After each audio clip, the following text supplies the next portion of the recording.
So welcome everyone to another installment of Philosopher Meets Critics, organized by the Federal University of Bahia and by Concept, the Cologne Center for Contemporary Epistemology and the Kantian Tradition.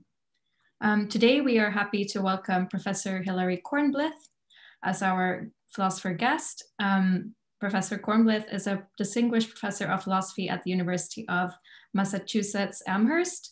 And our theme today is going to be Professor Kornblith's recent book, which is called Second Thoughts and the Epistemological Enterprise. And joining us today, we of course also have our critics, and today we have 4 of them. So I would also like to welcome Magdalena Balcerak Jackson from the University of Miami, Adam Bricker, who is also a member of Concept at the University of Cologne, Professor Jennifer Nagel from the University of Toronto, and Ángeles Eraña Lagos from the National Autonomous University of Mexico. So it's great to have you all here. And to start us off, we will first have a presentation by Professor Kornblith, who will introduce us to some of the core ideas of his book, after which our 4 critics will give us their comments. So yeah, let's dive into the presentation. Thanks so much, Sophia. And thanks to all of you for attending. Thanks especially to my commentators. Thanks so much for organizing this session. It's great to be able to do this.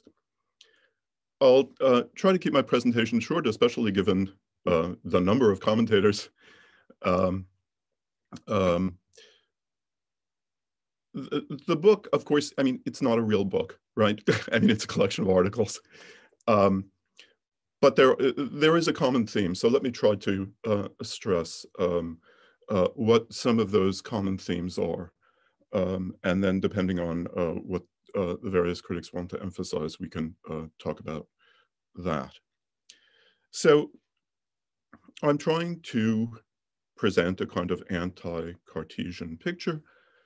It's a reaction to a view which, of course, is very old in epistemology. But as I want to emphasize, I don't think it's gone at all. I think it's still very much a part of the contemporary scene. So here's the sort of unadulterated older version. We've got reflective access to certain mental states, and this gives us our beliefs about them, an epistemological standing superior to our other beliefs. Of course, in Descartes' version, it's not just superior to our other beliefs, but it's the highest possible epistemic standing. Reflection affords us on this view epistemic access to principles of reason, which play a crucial role in the formation of justified belief and knowledge. Our beliefs about these principles of reason also have an epistemological standing, which is especially exalted. Third, the capacity to reflect on our beliefs plays a crucial epistemic role, because such private reflection on our beliefs and their epistemic standing puts us in a position to monitor our epistemic activity so as best to secure knowledge. And it's this capacity which makes us rational animals.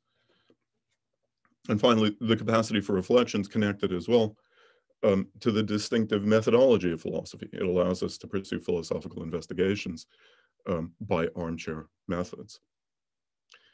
So I do want to emphasize that much as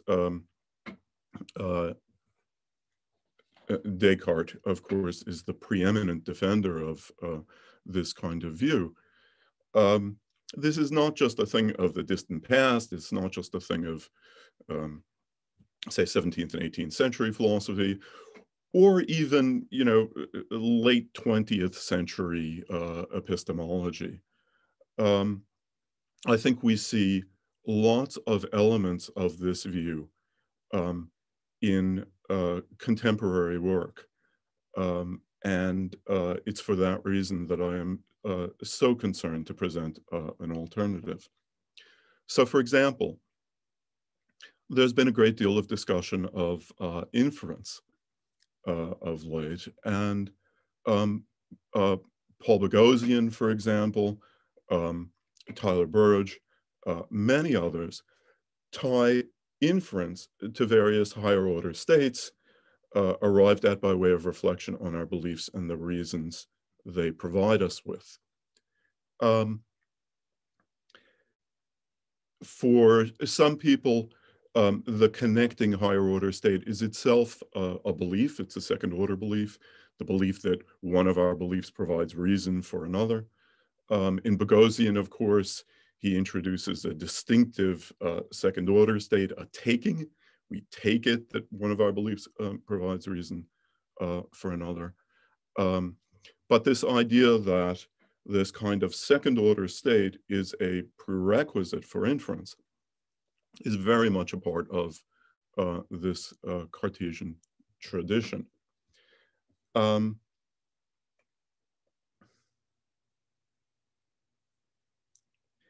You might think, look, maybe this is just a definitional matter. If Boghossian and various others who want to hold this view of inference want to just stipulate that what they mean by inference is mental transitions supervised by certain kinds of higher order states, then they can use the term inference in that way if they want. But I don't think that really gets at what's going on here. The people who give this account of inference take themselves to be talking about a genuine mental phenomenon, which plays an extraordinarily large role in human cognition and is crucial in allowing us to extend our knowledge. And if one sees them as trying to talk about just such a phenomenon, then one can't just stipulate one's way to an account of what it is. And this idea that inference, that is, mental transitions among, psychological transitions among beliefs, which allows us to extend our knowledge, that it requires some kind of second order state of this sort is, I think, really quite a substantive commitment. And one sees it in lots of contemporary work. You see this kind of Cartesian view about the role of reflection in Frankfurtian views about freedom of the will, which sees second order desires as crucial for free action, and which appeal to those kinds of desires in order to explain why we're responsible for our actions, unlike creatures who can't engage in reflection. And this idea about the connection between second order states arrived at by way of reflection and responsibility is something which we see in the epistemological literature as well, because the idea about epistemic responsibility is something which is very, very widespread. It's often connected with reflecting on our beliefs for reasons that are not unrelated to Frankfurt's view. We see this view in views of morality, such as Christine Korsgaard's, which tie it to reflective equilibrium and define moral truth as the outcome of a certain suitably idealized reflective activity. We see this view in views of philosophical methodology as an armchair activity, certainly a view of a philosophical methodology which is not just a thing of the past. You see it in Frank Jackson's defense of this as a philosophical methodology. And even Tim Williamson, who one wouldn't expect to defend this sort of view and explicitly says he doesn't defend a view of philosophical methodology as exceptional, yet at the same time describes his own view as one which defends the legitimacy of armchair methods. We even see the very old-fashioned Cartesian epistemological project tying correct epistemological standards to various features of reflection in such contemporary internalists as Declan Smithies. Right? Declan just did one of these Philosopher Meets Critics sessions, and his view ties correct epistemological standards to a certain kind of idealized conception of reflection. There are even vestiges of the Cartesian project in certain externalists, like Sinan Doramaja, and in Ernest Sosa's work on reflective knowledge, where the reasons why he particularly values reflective knowledge tie it to all sorts of claims about what reflection does for us, which look deeply Cartesian. So I don't see my target as just something that we've already gotten past. So let me say why it is that I reject this picture, just very briefly. So, of course, the Cartesian picture privileges reflective cognition over unreflective cognition, but I think this gives a deeply distorted picture of what's required for belief acquisition and revision to go well.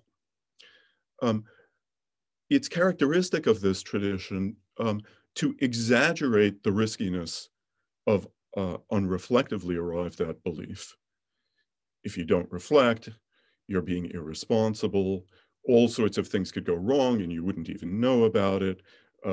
So it's, just epistemically wrong to arrive at beliefs in that sort of way, while simultaneously vastly underselling the riskiness of reflective belief acquisition. And there's a kind of very simple point here that just as the processes by which beliefs are arrived at unreflectively are sometimes very reliable, sometimes moderately reliable, sometimes not reliable at all, the same is actually true of our reflective processes. And as a result, the kind of dichotomy which one sees in this tradition, in which the unreflective processes are treated with deep suspicion and the reflective processes are treated as default fantastic, seems to me terrifically inadequate. It's important to point out as well that most of our cognitive activity, even in reflective moments, is hidden from the first-person perspective. So much as there's successful cognitive activity that goes on in reflection, and nothing I've said is meant to deny that. Even when we are reflecting on our beliefs, and even when we are successful in a kind of very self-conscious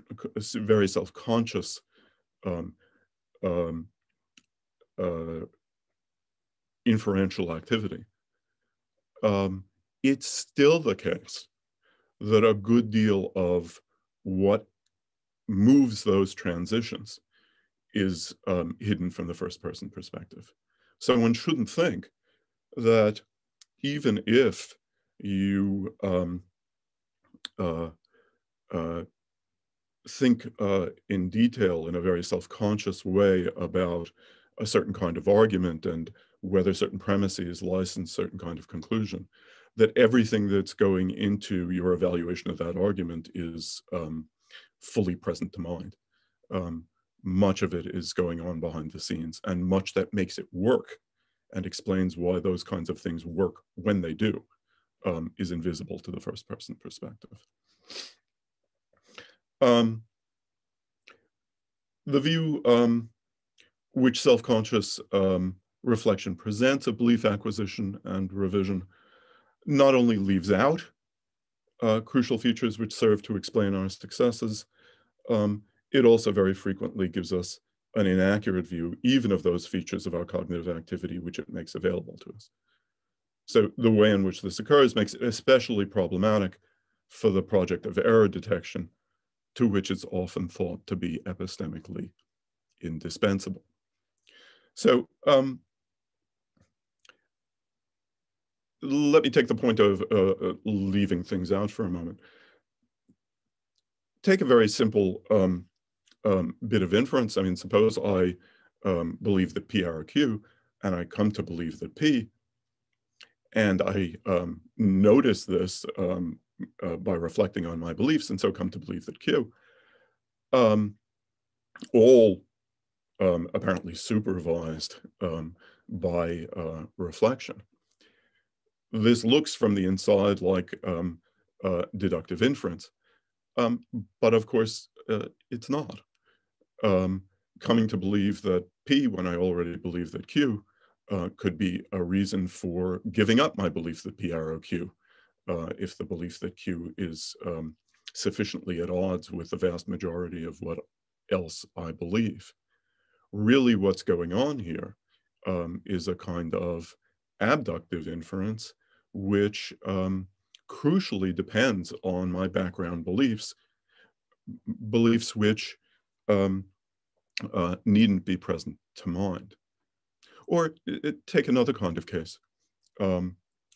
Suppose I'm trying to decide what move to make in a chess game, and I self-consciously reflect on a number of possible moves I might make and what my opponent is likely to do in response, and so on, and then choose the best of these. And if you were to ask me why it is that I've chosen the move I do, I can honestly and accurately respond by giving you the account of the things that passed through my mind and how I evaluated those moves. But of course, the things that self-consciously passed through my mind can't be all that was going on.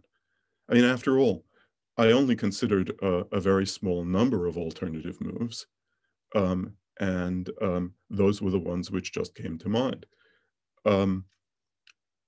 They couldn't have just come to mind randomly, otherwise I'd be an even worse chess player than I am. It's got to be that the ones that came to mind as worthy of further investigation, worthy of thinking through what my opponent's response might be, were themselves chosen on the basis of considerations about the worthiness of those particular moves compared to alternatives. But I didn't self-consciously think about that. And to the extent that the way in which I came up with my choice of move was a good one, it's deeply dependent on all of that stuff going on in the background, stuff that was not present to mind. That's the part that's missing when we reflect. There's also the part that's inaccurate, and I place a great deal of weight on work on confabulation and the ways in which, when we self-consciously reflect on our reasons for belief, we often manufacture reasons that really amount to rationalization for things we already believe.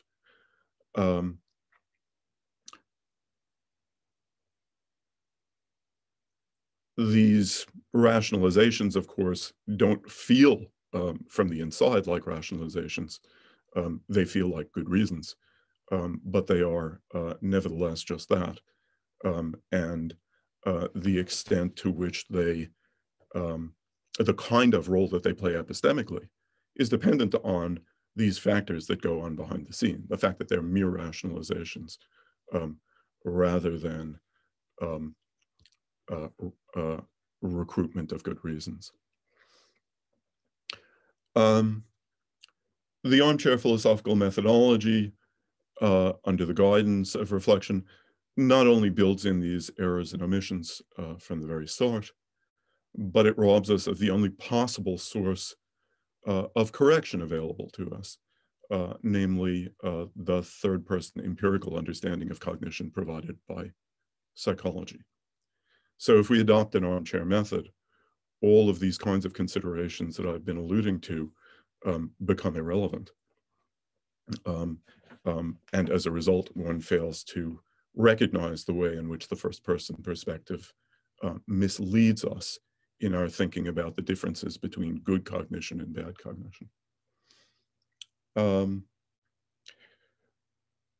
Because of the way reflection works, as I've argued, it gives a distorted picture of the very nature of proper inference, offering a picture of such inference in accord with a priori principles, which yield epistemically good results in all of logical space, rather than ecologically sound inference, which is well adapted to robust features of our local environment. If you believe P, and on thinking about P, you come to believe Q, then when you stop to reflect on this fact about yourself, you will find the belief that if P, then Q, utterly compelling, not surprisingly.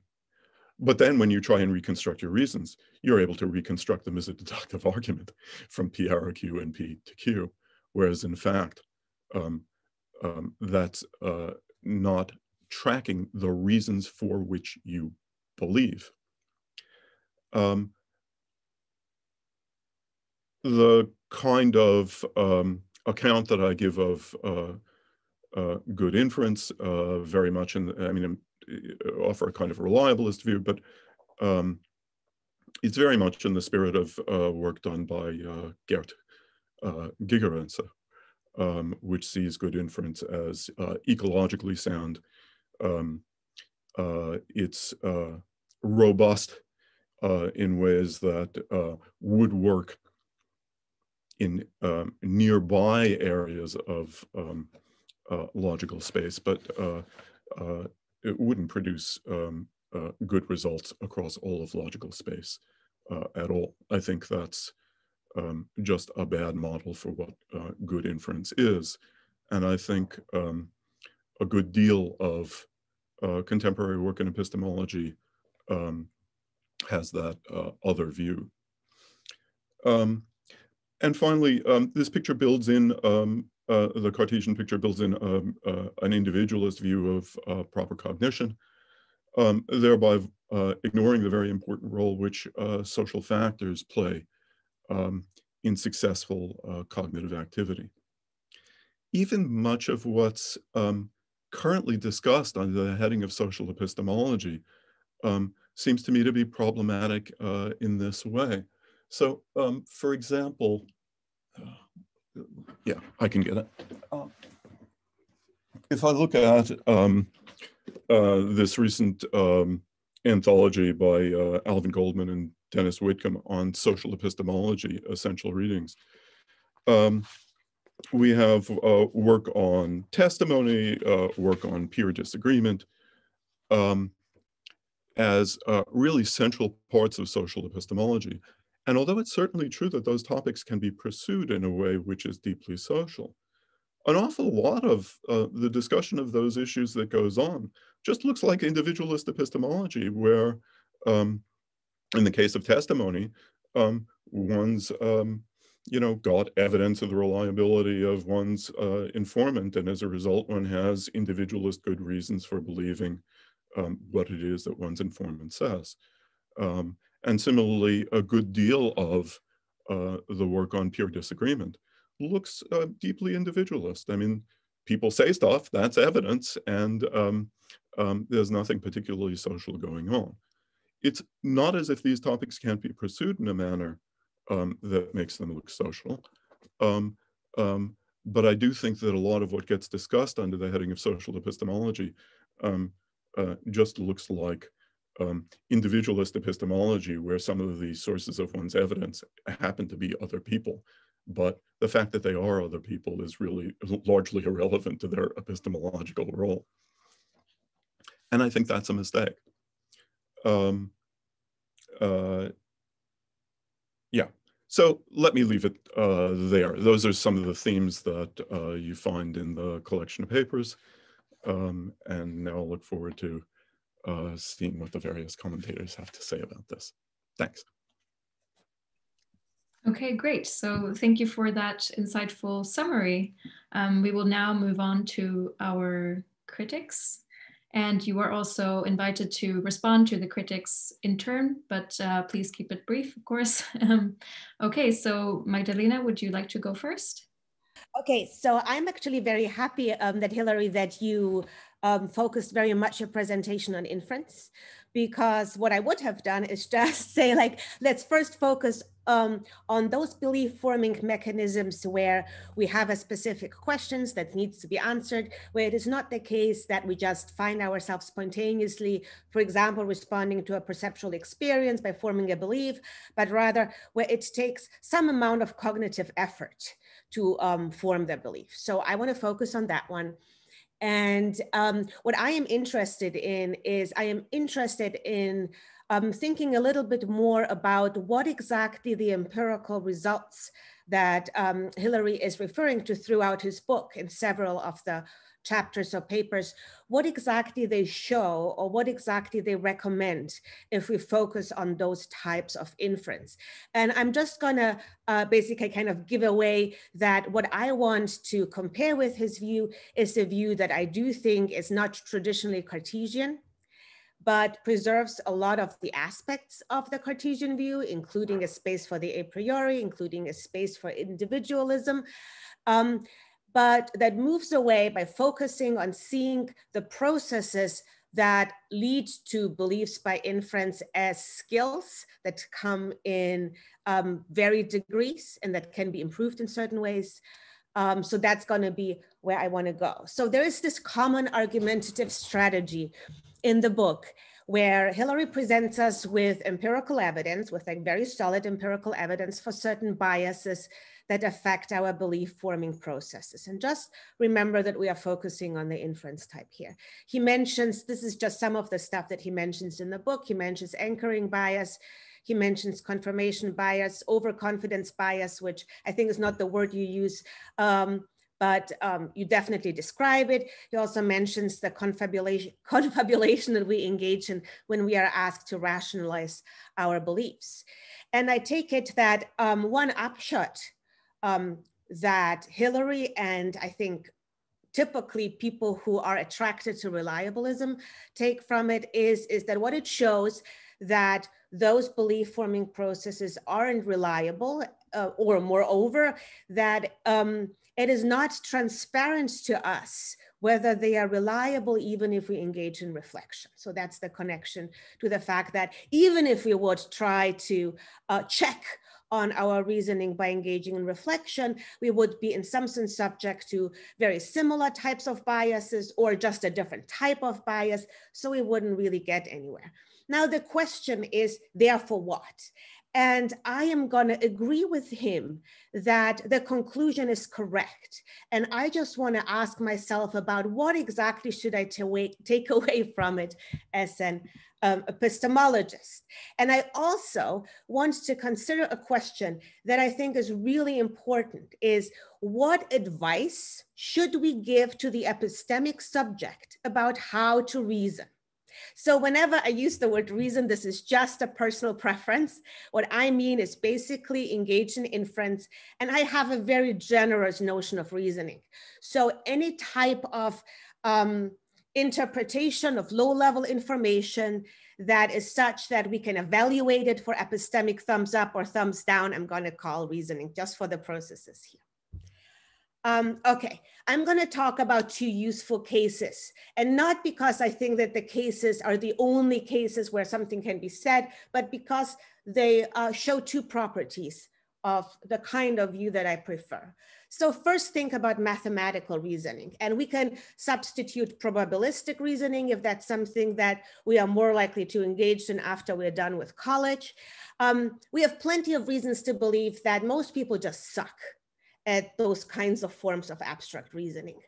As a group, we are deeply unreliable in those forms of reasoning. Moreover, if I used to be a fairly decent mathematician, it is still the case that for most mathematical projects, even if in some sense they are within my reach, I would fail to complete them. Now, how important is this for the mathematician? And I worry that it's not very important at all. And the reason why it's not very important at all, because most mathematical successes are in some sense exceptions to the normal functioning of the system. So what a mathematician has to do, they have to rely on the fact that they possess a certain ability that can, after a successful reusal of this ability, lead to a good result. But I think that issues about how reliable the process is, either across people who are engaged in mathematical reason, or even in cases where it's about the very person's reasoning in specific instances, I don't think that they really bear on the recommendation about what that mathematician ought to do, because when they do succeed, I think that there is a way that the mathematician can and does know that they have arrived at a good belief, at a justified belief, and that they haven't used anything else but the mathematical reasoning capacities to do so. And again, I think the same is true for a lot of other cases. So what about things that are a little bit more mundane, where we think that maybe there aren't those big gaps between the experts who have the skill to a very high degree and the ordinary person? And I think that what happened with the research on empathy is kind of a good illustration. So I work on imagination. I take empathy to be one kind of imagination. And for a while, people have very much focused on pointing out all the ways in which we are bad empathizers, in which we have certain biases that fail at recognizing, for example, the emotions behind certain facial expressions and so forth. And there have been plenty of papers written to the effect that, look, here is the problems with empathy. Here is the kind of biases they affect us. Therefore, we shouldn't rely on empathy, but rather on, for example, other forms of things in order to, for example, make decisions about morality. Paul Bloom has, a couple of years ago, published a book against empathy. But now it turns out that, and this is some of the kind of newer research that, for example, Jamil Zaki at Stanford and Berkeley has been doing, it turns out that empathy is actually highly trainable. So one of his experiments that I like most is he looks at the typical test where you're supposed to associate emotions with certain facial expressions, a test where women typically do much, much better than men. Now, men already do much better if they're even just offered money to get it right, which is a kind of funny, quick way of significantly improved performance. Now that's of course an extreme case, but the idea is supposed to be is that by rethinking empathy as something which is a skill that ought to be honed and trained rather than taking as a trait that we evaluate for, are you someone who has that trait or are you someone who doesn't have that trait? Maybe proves more useful to actually take the relevant empirical facts and develop them into recommendations that are more fruitful. So what I want to suggest is, what if we think of cognitive capacities not so much as traits or processes, but as skills that some people can develop, that most of us can develop to some extent, that some people are experts at. And I do think that if we think of it that way, we can also combine it with a kind of rethinking of what it takes to have control over exercising those cognitive capacities. And what I want to suggest is that we should focus on controlled and monitored use of those capacities rather than kind of post-use reflection, rather than on higher order reflection. And I take it that empirical research, including the Kahneman and Tversky research, do suggest that the more I can make the inquiry process itself explicit and conscious, the less likely am I going to be to at least be subject to some of the biases. Finally, I want to point out how this kind of view leaves some room for the a priori. Now, what I take from those empirical results is that I need to practice my skills, my reasoning skills, in light of those results.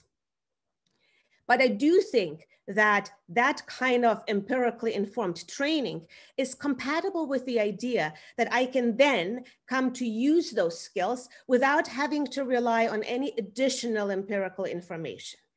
Maybe that is a kind of less ambitious notion of the a priori that most people were hoping for, but I still think it's a significant one because it still allows me, for example, as a philosopher who uses my imagination, after a sufficient amount of training, to sit back in my office and to write papers on what I write papers about, namely on imagining things. Thank you.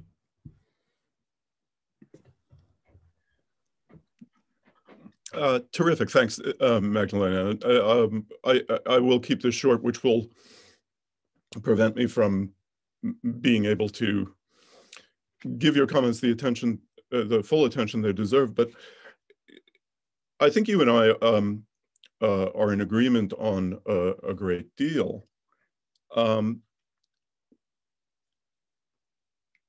What you say about cognitive skills is something that I'm quite sympathetic with. But let me emphasize a few things about these cognitive skills. As you point out in the math case, for example, the kinds of skills required to do math require a great deal of training. Prior to training, people are just not very good at it. And as a result, in order to understand the basis for trusting one's inclinations, once one's, say, a trained mathematician, depends crucially on the training, the feedback that one got from others, and the reasons one had for entrusting oneself to their tutelage. That doesn't make it look as if all of the epistemological work is being done by things that one has reflective access to. More than that, even when one is a quite accomplished mathematician, an important part of doing mathematics, given the extent to which new mathematical results are themselves difficult to attain, involves a certain kind of social screening of one's work by presenting it to one's colleagues, getting feedback from them, having them check it over, and so on. Famously, you know, all sorts of first drafts of mathematical proofs, even ones, actually first drafts, when I say first drafts that were let out into the public as opposed to first drafts that were conceived of, but, you know, contained errors and then often required very substantial work in order to generate a proof that actually worked. So when we think about the achievements of mathematicians, yes, there's a certain amount of mathematicians trusting themselves on the basis of their fluency in producing results and on the basis of their the skills which they have achieved. But if we're to understand why it is that they're in a position to do that, it requires all this social background, this feedback, and the social input from others. None of that makes it look as if reflection is doing anything like the amount of work that it's doing in the Cartesian tradition. I do think, I mean, clearly, one can get to a point where one has good reason to trust one's instincts as a good first pass bet at certain results, and in some cases, like, you know, doing arithmetic, a lot more than that, even though those skills too are highly trained, and the explanation of why one's in a position to trust them requires aversion to various others. So in the end, how much of this saves a notion of the a priori? I do think that's a complicated question, and I do think that the suggestion that there's something in there of the a priori that's salvageable. In spite of all of this empirical input to skill achievement and to justified reliance on one's skill, I think there is a case to be made that some of the traditional doctrines of the a priori are savable. At the same time, much of traditional views about the a priori have got to be given up, and it ends up looking like the a priori does much, much, much less epistemological work than people traditionally wanted it to do. So I do think that it gets demoted in a dramatic way that still leaves us with a picture that looks much less internalist, much less traditional, much more empirically engaged than traditional views which rely on the a priori do. But I don't think we disagree about much of that. Thanks. Okay, so our next commentator is going to be Adam Bricker. All right, I also have slides, so give me just a second here. What I'm going to do is present a very mild critique of a very specific move that's made in Second Thoughts against armchair methods more broadly. So the starting point that I want to take for this is a key tension that we see that's a major theme of many of the essays in this volume. And this is a tension between, on the one hand, the appearance of causal mechanisms of belief formation and revision, and then the actual phenomena that underlie the causal mechanisms of belief formation and belief revision. So the key tension here is that it appears like the mechanisms behind belief formation and revision are transparent. They're accessible upon reflection. This is something we can report on, why we have the beliefs that we do, and we can evaluate that.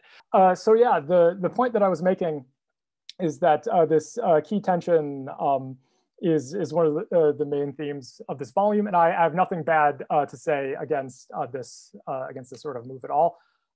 Which is exemplified a lot of places, but this one quote that I picked out is this one.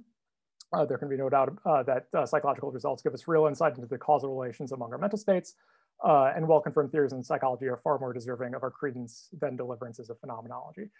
This all seems good. I don't have anything to say against this, but I want to push back on a specific move that's made to generalize this to a broader range of epistemological accounts, and more generally just to generalize this against armchair methods as such. So the way that I understand the way that this move works is that it generalizes from this observation about the causal mechanisms of belief formation to knowledge and belief states themselves. And to be clear, what I mean here is knowledge and belief representation, what it appears like to us when we representing belief states or representing knowledge states. And you'll have to let me know if I'm misunderstanding this, but the way that I understand this move is it's saying that we have good reason to doubt that the appearance of these mechanisms of belief formation are actually telling us what's going on, that they're actually reflective of the phenomena. And because there's this tension, we have a reason to be suspicious or to doubt that that we can do anything like that for knowledge and belief states, for our representations, and that it's likely that the way that knowledge and belief states appear to us are different than the way that those phenomena actually are. And so the quote that exemplifies this move the best comes from the essay, Is There Room for Armchair Theorizing in Epistemology? We are interested in certain real phenomena, the human knowledge, for example, and there's little point in elucidating, in however great detail, what our personal or folk conception of these phenomena are. And what I want to push back on here is the idea that that the broader theme of the volume, that belief formation doesn't appear to us the way that it actually is, gives us any reason to doubt that knowledge and belief states themselves don't appear to us the way that they actually are. The reason for that is that there's a real significant number of contrasts that we can make between knowledge and belief representation on the one hand, and the mechanisms of belief formation and belief revision on the other.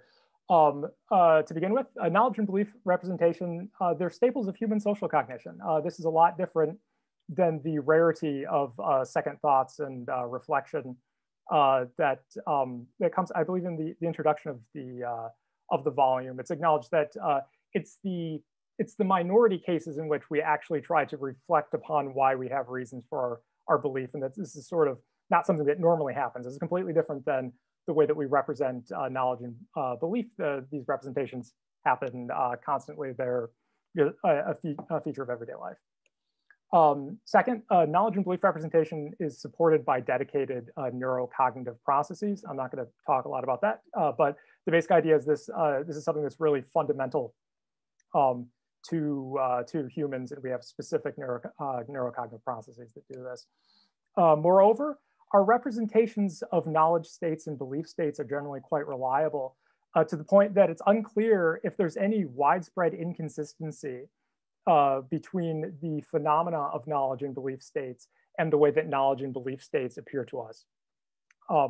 Again, this is in major contrast with the mechanisms of belief formation, in which you have this obvious inconsistency between how beliefs form and how it appears that beliefs form.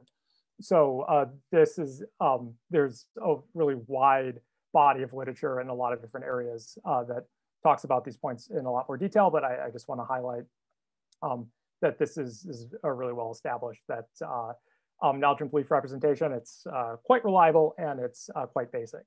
To hammer this home a little further, I want to talk about a specific study that just came out in Nature that demonstrates that belief representation is reliable down to the level of individual neurons. So this is a neurophysiological study that just came out only a couple months ago. And it's a neurophysiological study utilizes single unit recordings of individual neurons. So this would be a small array of probes that actually are inserted directly into individual neural units. This is not something that is done very often, just because you have to have patients who already are having something done to their brains in order to do it. So it's really cool that we have this information for how beliefs are represented in individual neurons. And then they used just basic audio stimuli that narratively depicted mental states and states of reality. For example, you and Tom see a jar on a table. After Tom leaves, you move the jar to the cupboard. Where will he expect to find the jar? Or maybe, oh, where is the jar? These sorts of basic auditory vignettes with epistemic content. And finally, they use statistical modeling to test which neurons in this array encoded information about belief states and the extent to which they did so. And the findings of this study are really, really cool because they showed that the specific neurons distinguished between the belief states and the non-mental states of reality that were depicted in these vignettes. Specific neurons distinguish between true and false belief, between self versus other perspective information, and even distinguish between beliefs with different types of content. So what this illustrates is that we have, even down to the level of individual neurons, really robust representations of the belief states of others. Also, some neurons that distinguish between true and false beliefs also encoded information about the state of reality, which was not discussed like this in the paper, but this suggests the possibility that these are knowledge neurons. These are, this is just pure speculation, but this is at least consistent with the idea that these neurons are encoding the sort of information that we would expect of neurons that specifically encode for knowledge. And moreover, participant responses were correlated with the activation of these neuronal populations. So this suggests that even if these specific neurons weren't the ones who were responsible for the way that belief representations appeared to the subjects, at a minimum, these sort of neuronal responses generally are, even if the specific neural populations weren't. So what is the point of all this? The point is that the representations of belief and also knowledge states are reliable, they're robust, and they're remarkably fundamental. Crucially, the processes underlying the appearance of belief states are not at all like those underlying the appearance of the causal mechanisms of belief formation. So we can draw a really, really stark contrast between what it looks like to us when we introspect the processes of belief formation, and what it looks to us when we consider the belief states, what belief states people are in, or what knowledge states that they're in. So what this means, or at least what I take this to mean, is that whatever reasons we might have to doubt the appearance of the mechanics of belief formation, or doubt that the appearance of the mechanics of belief formation, belief revision, match the nature of belief formation and revision, those reasons don't generalize to the appearance of belief and knowledge states. And to the contrary, the available empirical evidence seems to confirm that epistemologists have been correct to take the appearance of belief and knowledge states seriously. Right, so that's what I've got. Oh, thanks very much, Adam. I had no knowledge of single neuron recordings in humans. I know a lot of work done on single neuron recordings in apes, and for the very reason you talk about, the kinds of things that are done to apes are not typically done in experimental work on humans. So this is fascinating, and I think you're quite right to see a certain kind of asymmetry here.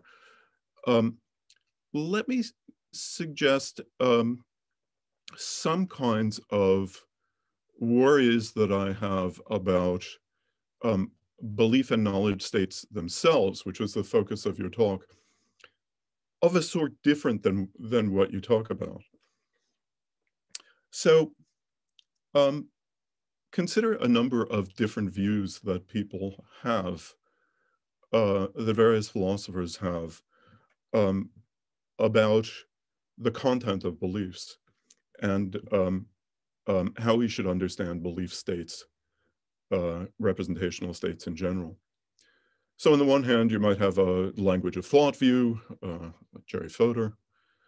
You might have a view of the content of mental states, like David Lewis or Bob Stolnecker, where you give a kind of possible worlds account of their content, which will look utterly different than a language of thought view. On a possible worlds account of the content of belief, for one thing, there is only one necessary truth, and we all believe it. There's only one necessary falsehood, and none of us believe it. We all believe all of the logical truths. But even on empirical claims, this way of viewing belief content and what belief states are, indeed, whether we should even talk about belief states, is very different from a kind of language of thought view. Or consider the way in which Bayesians conceive of mental representations instead of thinking about them as an on-off matter in the way that, an all or nothing, in the way that people who talk about beliefs tend to do. They, of course, think of them as degreed. And there's a lot of discussion as to whether we have representational states like that. Alex Byrne has a recent paper in which he says, there's nothing like that going on in the head. And on the other hand, you have a number of Bayesians responding, including a recent paper by Jonathan Weisberg, in which he argues that we have both kinds of states, all or nothing kinds of beliefs, and degreed states as well. And notice that depending on which of these different views one has, these views will have dramatic effects on how one's epistemology ought to go, how one conceives of the entire epistemological enterprise. Nothing that one gets by way of reflection is going to resolve the issue of how beliefs are represented. Obviously, the debates among these different views are not, phenomenological evidence is just irrelevant. But I do think that where one lands on these different issues about the nature of mental representation and the nature of belief states or creedal states or whatever kinds of states that represent features of the world that we actually have, will have profound effects on the shape of our epistemology. So the things that Adam points to are the extent to which we can recognize when others are in one of these states or other, and that we're a whole lot better at it than one might have thought, especially than one might have thought, given the things I say in the book. But I do think that there are lots of other issues about mental representation, and nothing Adam says suggests he thinks otherwise, which, you know, the phenomenology is just not going to help with at all, and are going to profoundly affect the way we think about epistemological issues. And so I do think that the role of armchair reflection is going to be extremely limited when it comes to these kinds of issues. But thank you. I mean, the stuff you're pointing to there is fascinating, and it does require recognizing what it is that we're really, really reliable about in ways that deserve a place in our epistemology. Okay, great. So our next critic will be Ángeles Eraña. I hope I pronounced that okay. Ángeles Eraña, but it's okay. Okay, welcome, Ángeles Eraña. Thank you. I also have something to share with you, so I'm gonna do that. The first thing I have to say is that I am really honored to be here.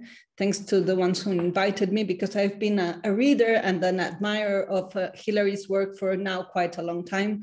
So I am happy to discuss his book with you and all the people who are here.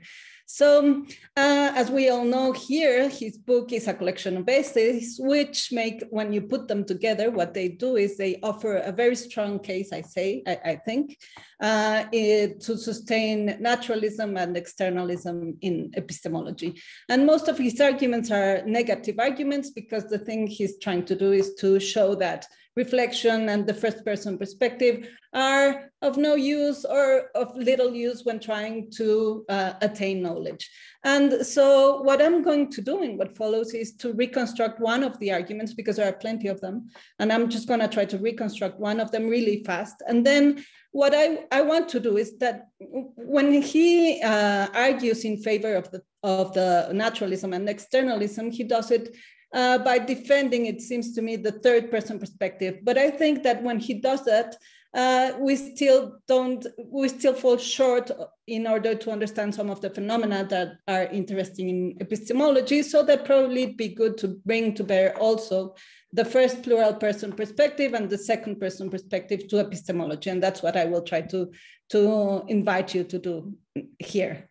So the argument is more or less as follows. His argument, this is his argument. He says that when we offer reasons for one of our beliefs, we are motivated by a desire to have our beliefs conform to the truth.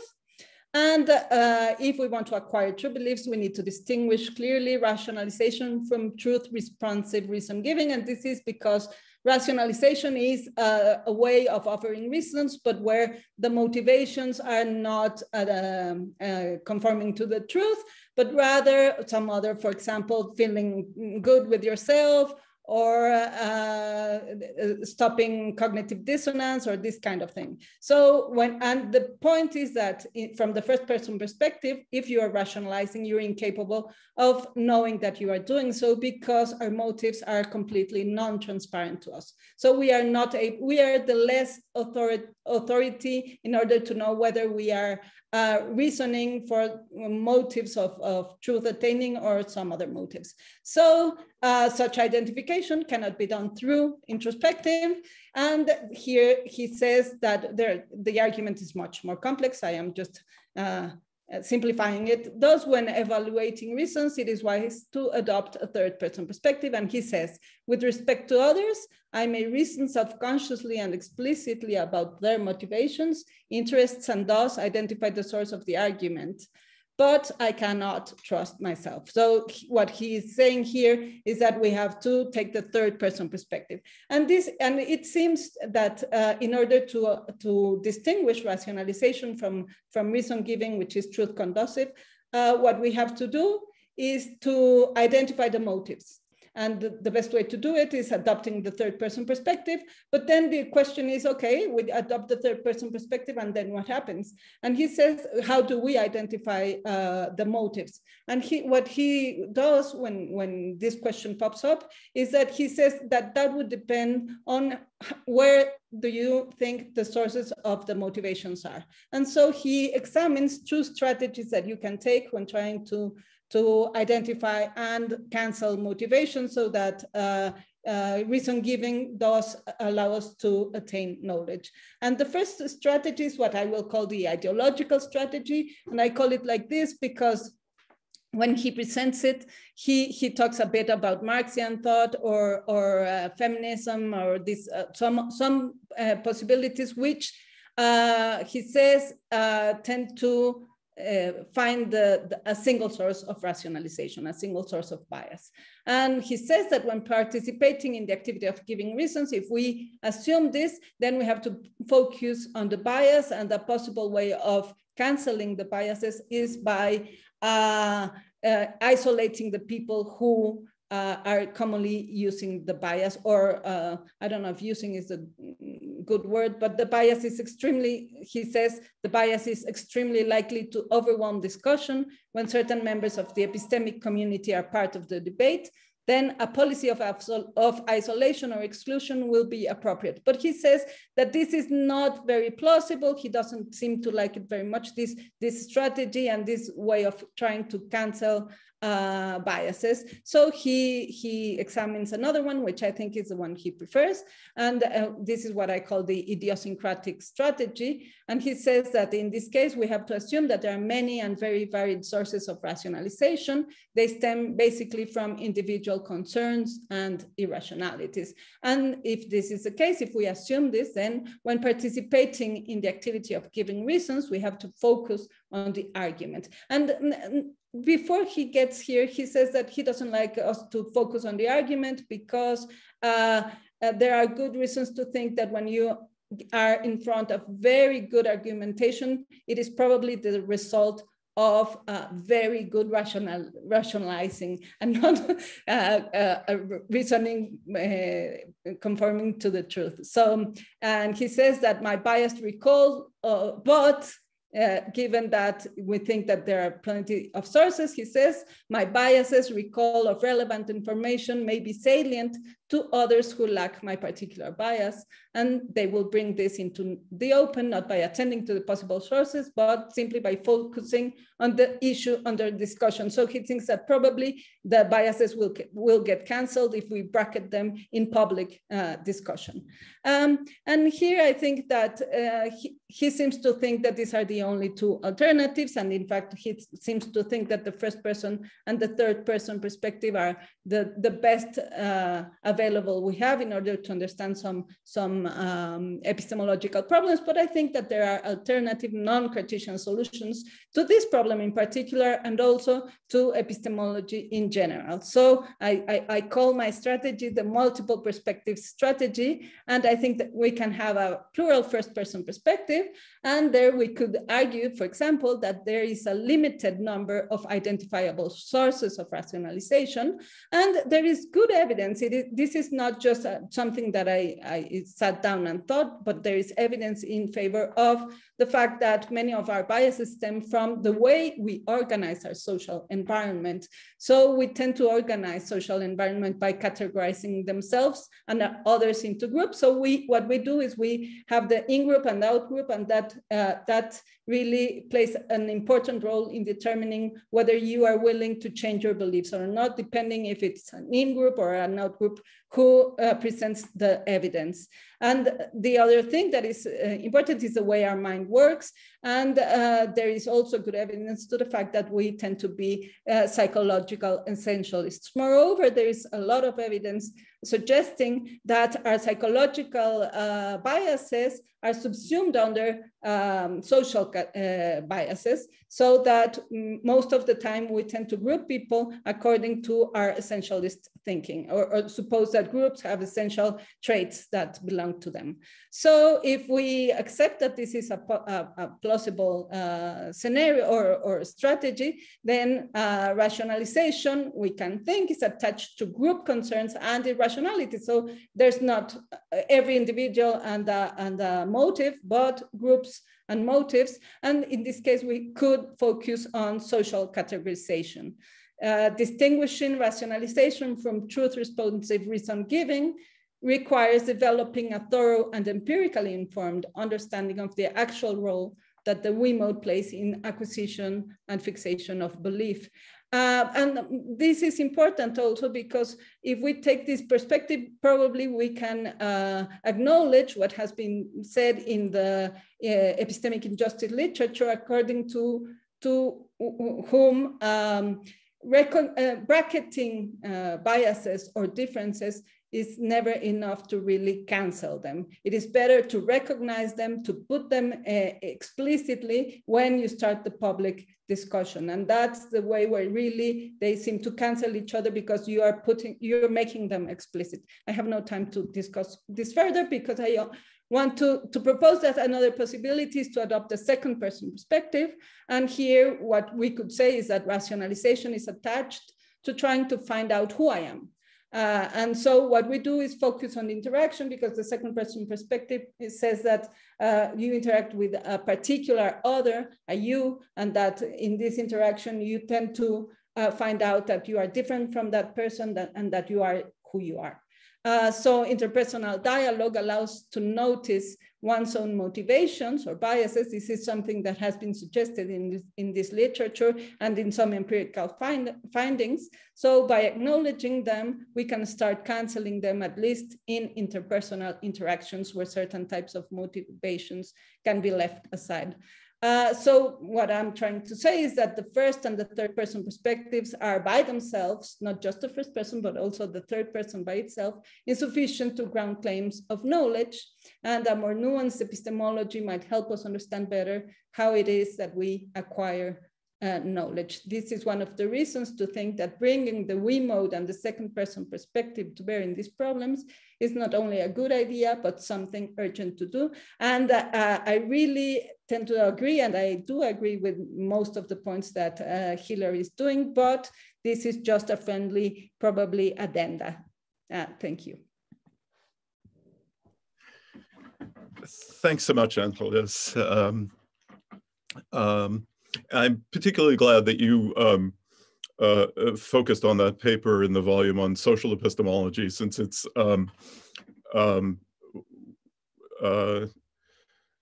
most of the papers in the volume don't deal with social matters, and this is a direction I want to move in, and I think the issues you bring up are really quite important.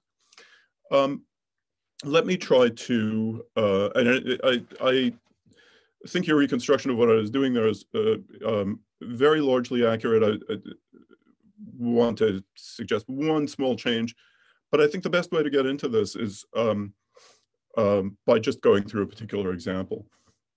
So the paper was about the public discussion of reason and the extent to which we should trust interpersonal interactions of offering reasons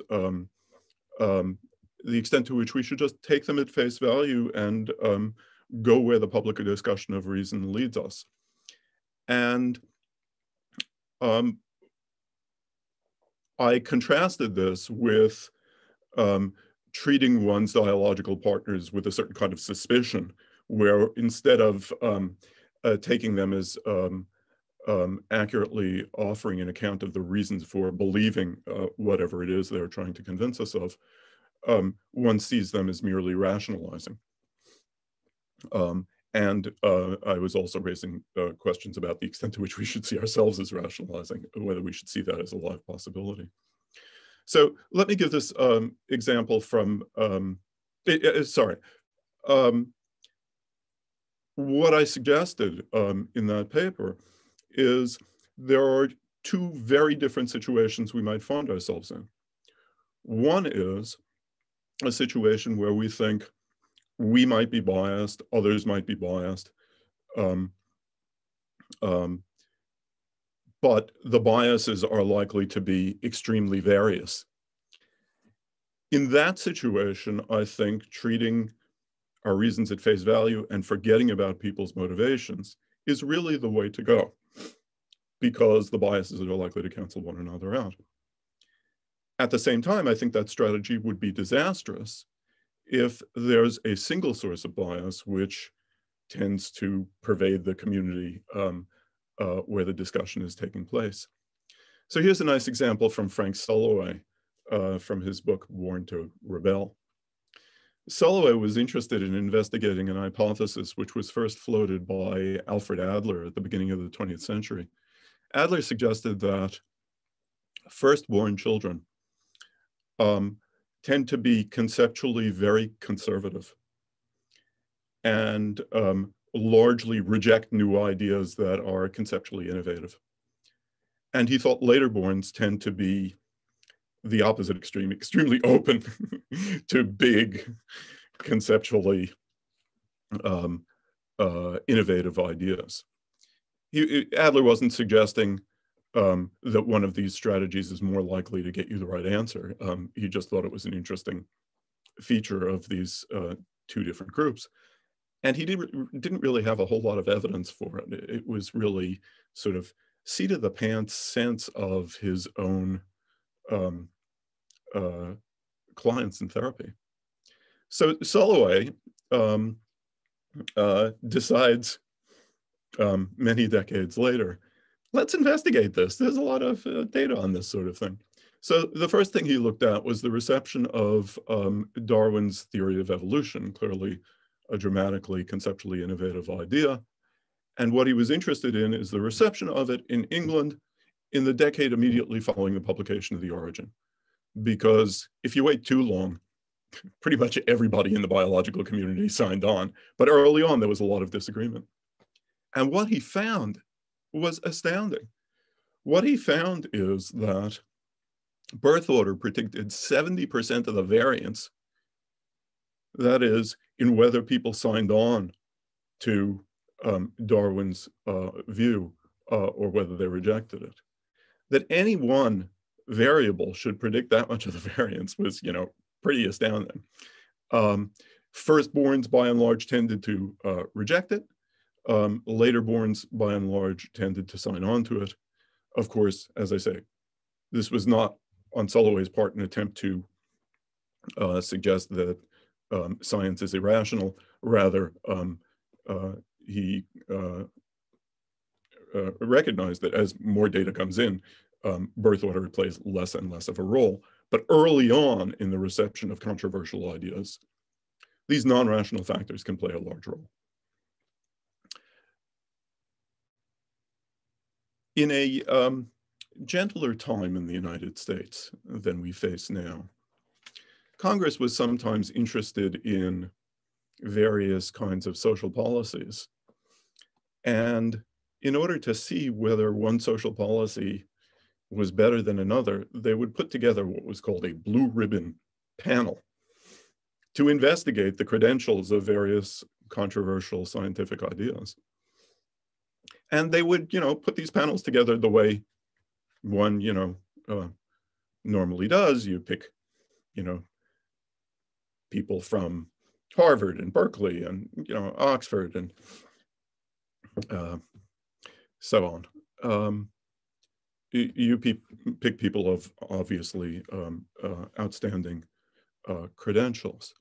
Well, one of the things that goes along with birth order is that, not coincidentally, those who are more conservative about innovative ideas also tend to be professionally more successful.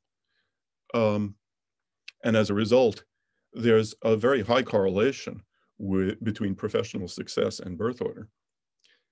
So what Selloway found is he looked at all of the blue ribbon commissions that Congress had put together in the United States and found out that virtually all of them rejected innovative ideas that were being floated before them.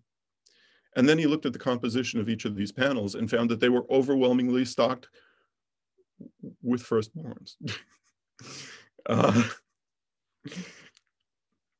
Now, when you see that, you think, hey, wait a minute, that the firstborn should reject the innovative ideas may be telling us less about the strength of the evidence and the viability of the view than it is merely a reflection of their prior, as it was, their non-rational prior, which is a product of birth order. If you take that idea seriously, then what you need to do is, discount for birth order, or make sure that you stock these panels with more or less evenly with firstborns and laterborns in order to get some sense. If most of the firstborns are signing on to the innovative idea, that's really striking. If most of the laterborns are rejecting it, that's really striking. But if most of the firstborns are signing on, it just doesn't matter much. I remember when this book first came out, discussing it with a very distinguished epistemologist, and I was quite taken by Selloway's work, and she thought it was just completely wrong from beginning to end. She thought it was incredibly implausible, and I was dying to ask her what her birth order was. Of course, I'm last born in my family, which might be relevant as well, but I prefer not to bring that up. So the idea here is that, when you just look at the exchange of ideas, each of the individuals on these panels, they're offering arguments and so on. And at a certain point, what goes on in the arguments is, when people disagree, is a certain brute appeals to plausibility, where, look, I just don't find that plausible. They each know the evidence that the others got. It's not as if there's any lack of that. But how should we take this exchange of reasoning? It seems to me what one's got to do is stand back from the reasons that each offers, however sincerely. I'm not doubting the sincerity of these people. That's not the issue here. And see it in a broader perspective. I describe that as taking the third person point of view, but I think Ángeles is right. That seeing this as multi-perspectival may be a better way to capture what's going on. Both of these, a move to something more social, a move to something less individualistic, is definitely a move away from the Cartesian picture that I was presenting my views in opposition to. So I think, as Ángeles suggested, we're very much on the same page here. So thanks for that. Great, thank you for that. And the next critic is going to be Professor Jennifer Nagel. Thanks, and can I also say muito obrigada and dankeschön for the invitation. It's such a pleasure to be able to discuss Hilary Kornblith's excellent book with you. There's a lot about the book that I like. I like the idea that second order cognition isn't magical, that we want to hold second order cognition to the same standard as the first order. And evaluate both fundamentally in the same in the same way.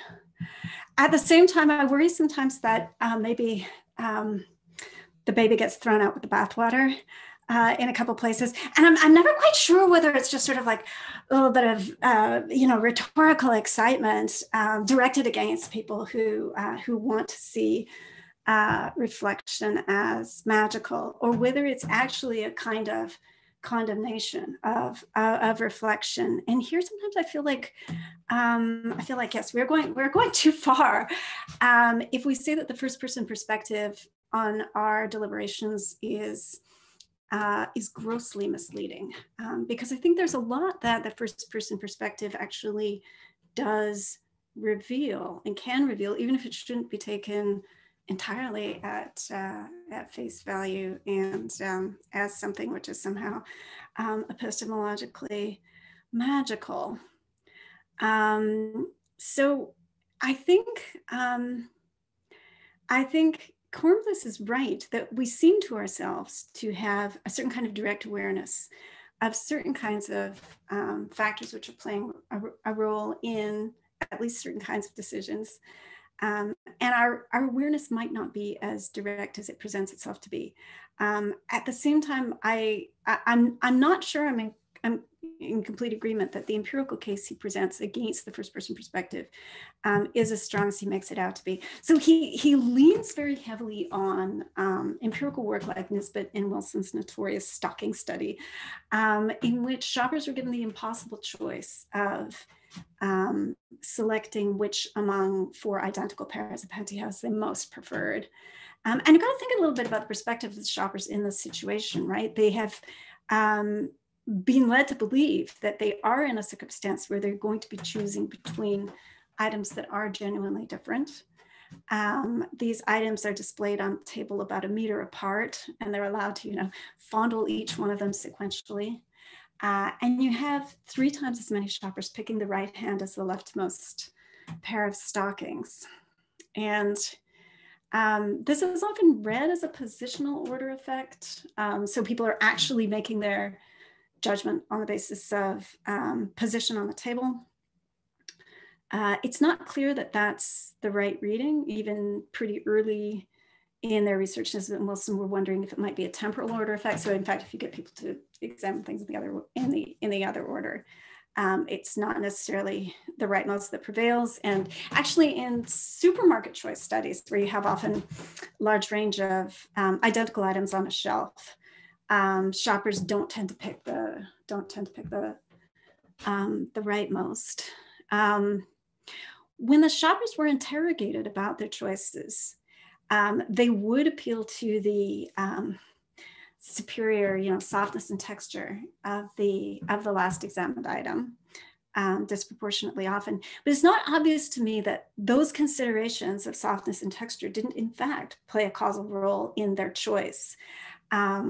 With the issue really being that the lastmost item had the most accessible softness and texture at the moment of choice. So if you're given, this impossible choice between identical items, you can very easily be swayed by your superior memory for the last thing examined. Now, I think Kornblith could easily say, well, okay, that's just even a more complicated story that more deeply supports the vision of, the limits of first-person access to choice that I've been advocating in my book. But I think one thing that we're seeing here is that it's not necessarily the case that what comes up in what some people call confabulation and other people call inferential access to decision is manufactured in the sense of, conjured out of whole cloth in a way that has no reflection of the causal basis of choice.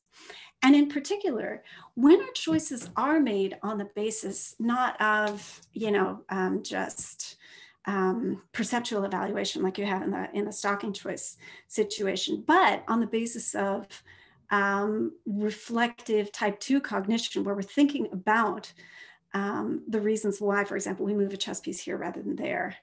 There is actually a great deal of consciously available content guiding a particular choice that is causally significant to the reasons why the choice came out as it did. So I mean, I want to fully grant Kornblith's point that that there is also a lot of subconscious cognition that is causally important, but I don't want to discount the value of what first-person reflection really can show about the choices that we're making. And in particular, I kind of like to highlight the idea that maybe our access to our mental states and to our decisions and so forth could more properly be characterized as inferential as opposed to transparent, which does not necessarily mean, I mean, the fact that your access to your choice is inferential does not necessarily mean that you lack knowledge of the grounds for your choice, and indeed knowledge that's sometimes secured through the first person perspective, especially where that choice is made through reflective cognition. So just say something very brief about the distinction between type 1 and type 2, or unreflective and reflective cognition, as it appears in psychological literature. And I know this is not exactly aligned with Hilary's use of reflection in his work. So if you think of cognition as working through the activation of neural networks, a lot of our cognition proceeds from exogenous stimulation, like what we receive through our sensory receptors, through these neural networks, to consciously available outputs of decision, where nothing in the hidden layers between the incoming percept and the outgoing evaluation of, what is this object, for example, nothing that's in those hidden layers is consciously accessible. We are also capable of cognitive decoupling or endogenous stimulation, where we can deliberately think about a hypothetical possibility. We can exercise some kind of first-person control over the consciousness, over the contents of consciousness. For example, by contemplating the antecedent of a conditional and seeing what follows from that. It's a very powerful ability. And in type 2 cognition, you do have conscious access both to the endogenously generated input. For example, I think of antecedent of a conditional. I wonder, for example, what would happen if I were to go to the supermarket unmasked today or something like that. I have access to that endogenous stimulation, first person access, as well as to the consequent that I produce, the imagined outcome of that scenario. I imagine things going badly and being turned away at the door. Even if I don't have the kind of perfect transparency of seeing exactly what's going on in those hidden nodes of the network between input and output, I've got something there, and I've got something that has a really interesting connection to my first person epistemic action. And in fact, people like Evans and Stanovich, who have done a lot of empirical work on this distinction between different types of reasoning, really see this as something that is what makes human beings unique, that we're capable of this kind of cognitive decoupling, which is seen perhaps only in a very limited form in, maybe a few social birds and a few great apes. We have a fantastic ability to distinguish supposition from belief, to run thought experiments, and I think there's something here that I wouldn't want to discount. So I think in general, we're pushed into reflective cognition by the sense that we are in trouble just with our ordinary intuitive capacities. So Hilary very, very memorably starts the preface of the book by recounting a moment when his wife runs into somebody who just might have been Leonardo DiCaprio in a public park, and kind of does a double take. Wait, how could that possibly be this very, very famous person? And those kinds of scenarios in which we encounter something that's a little bit anomalous, a little bit unexpected, those are the scenarios in which we step up to reflection and we ask ourselves, wait a minute, how did that happen? How am I making this choice? Can I double check what's going on here? And I think when we do that, when we lift up a problem into consciousness, like ordinarily we just walk around sort of automatically classifying people, no one does a double take to see, their spouse at the breakfast table in the morning, because that's already expected. That's a very routine identification problem. when you run into trouble and you have to think twice and you have to ask yourself, do I really know what's happening here? One of the consequences is that you're globally broadcasting the problem into consciousness, making it available to a whole suite of cognitive mechanisms. And here I think I'm picking up on what Ángeles Eraña was saying about the significance of the we mode and the second person perspective. By lifting problems to consciousness, you also make them available for social sharing and report to others. And thinking about what Hilary was saying in response to Magdalena's comments about mathematics, when things get hard and we go into reflection, we are able to communicate both our problems and suggested solutions socially, so we can sort of socially share the kinds of problems that are cropping up for second thoughts in reflection. So I think this is not really hostile to the overall picture that's being sketched in Second Thoughts. It's just more of a maybe constructive suggestion about one of the ways in which Second Thoughts actually can be epistemically beneficial. So we should look at that side of things and not just focus always on the sense that Second Thoughts seem to present themselves to us as being magical when they're really not magical. But I'd actually like to close with an idea that maybe there is something more that's a little interesting and curious in the magic of, the apparent magic of the first person perspective. So many of you will be familiar with this illusion. And if you're not, I want you to shift from, I want you to focus your eyes very tightly on that fixation cross and try not to move your gaze at all from the very center of the blue cross. I hope your monitor is good enough to support this. The illusion that with any luck you're experiencing is called Troxler fading. When you initially saw this array, if you have normal color perception, you should have seen it as the presentation of a set of colored blobs. And if you can train your eyes tightly enough on that fixation cross, those blobs will go away and the whole square will appear to you to be objectively undergoing a transition into solid gray. And this is a kind of magic, right? One of the reasons why we felt at the beginning like there were different colors, and there are throughout this different colors. I promise you, I'm not changing the display. One of the reasons why we felt there were different colors is that we're very rapidly shifting the fovea, the most sensitive, and in fact, the only color sensitive portion of the eye over the array. But we're not conscious of that. When we move our eyes around, we're momentarily blinded during these saccades where the eye is moving. You have the impression of just having this sort of unmediated openness to the world, and you're suppressing your own registration of your own epistemic activity of scouring the whole image for color.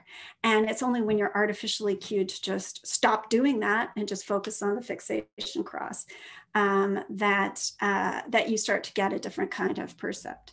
So there's this weird thing that, like, in general, and this is true not just in perception, but also in cognition, we tend not to be aware of our own active contribution to what we are experiencing or what we are thinking.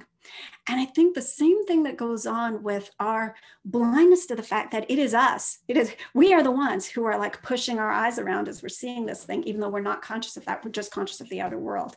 It is us. We are the ones who are actively engaging in reflection, bringing in hypotheticals, engaging in endogenous stimulation, forcing ourselves to think about certain things. We are, to some extent, actually blinded to the nature of our own activity in producing that kind of endogenous stimulation. And here's just a closing thought. There might be a really good reason why we have to be blinded to that for it to have the effect that it does have. That is, there might be a good naturalistic explanation for the apparent magic of the first person perspective. There might be good reasons why we can't see it for what it is, while it's actively operating in us. So that's all I have. Thank you. Thanks a lot, Jennifer. Yeah, that's great. By the way, Jennifer has a review of the book in Notre Dame Phil Reviews, in which she very rightly points out the extent to which I am incredibly vague at a crucial point throughout the book about just how bad reflection is. I often say it frequently is, it very often is. I think those claims are true. But as Jennifer points out, I mean, look, one wants to know where it is, where it isn't, and so on. And that needs to be looked into. And I think that a number of the points Jennifer makes here further elaborate on ways in which the sort of general perspective that I've got in that book, that series of papers, needs to be developed further in light of additional work. I'm completely sympathetic with that. It's also true, as the quotes Jennifer just took from the book illustrate, that at times perhaps my rhetoric got somewhat carried away. I did acknowledge, I think, throughout that my view is not that reflection is never of any use, that we never achieve any goods by way of reflection. I think I was clear enough about that, but there's no doubt that I am, throughout the book, dramatically emphasizing the downside of reflection and not giving due attention to the good side. There's something I'm trying to correct, and hence the emphasis.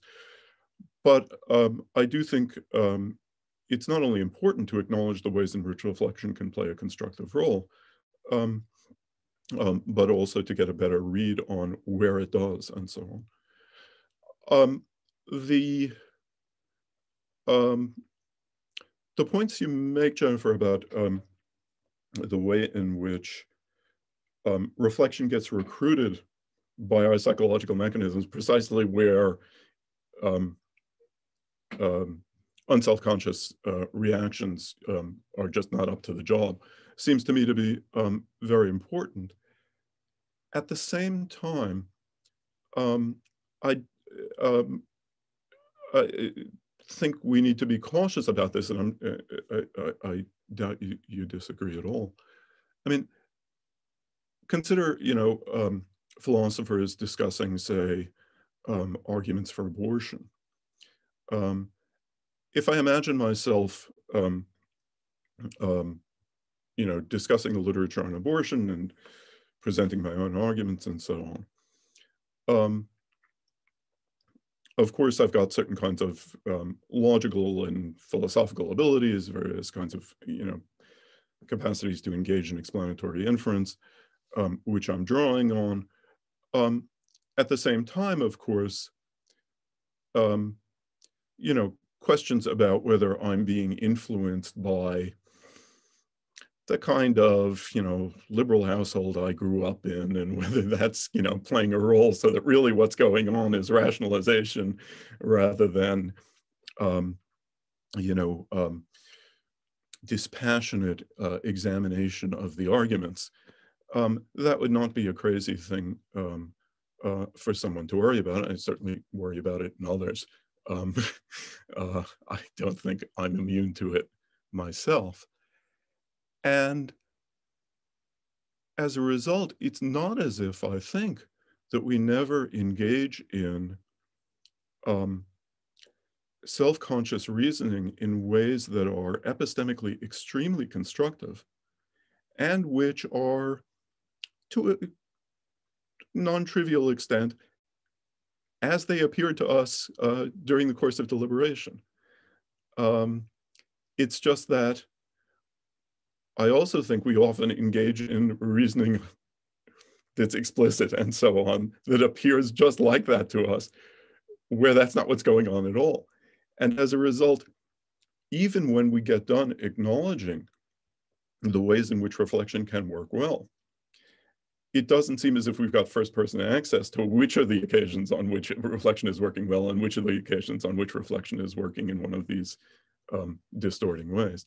So, yeah, I do think it's important to look at all of this kinds of evidence about circumstances under which reflection works particularly well. I think a bunch of the literature on feelings of knowing and the role they play in guiding our cognition and the ways in which they can play an extremely constructive role would fill in that picture a good deal more.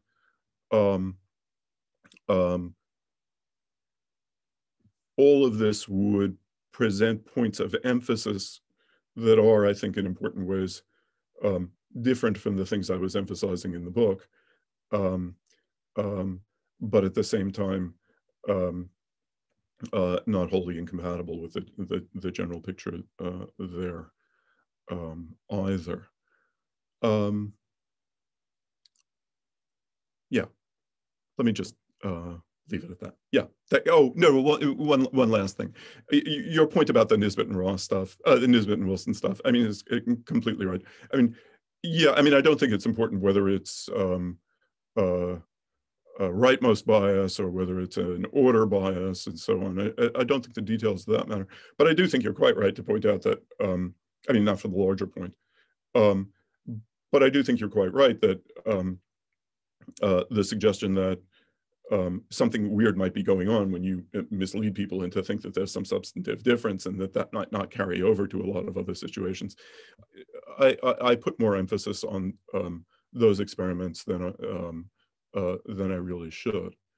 Let me just point out a way, though, in which I think that the larger picture is still, to a fair extent, confirmed. So in American law at the beginning of the early part of the 20th century, there was this hard and fast theory observation distinction as far as what witnesses were allowed to testify to. So if a witness testified, oh, I saw the defendant drunk on such and such a night, the defense attorney could mount an objection and say, no, that, that wasn't something you saw, that was something you inferred. Tell us, exactly what you saw. And then there was this idea that somehow there was this kind of theory neutral level of observation. You couldn't, making an inference was unacceptable, and you had to stick to that.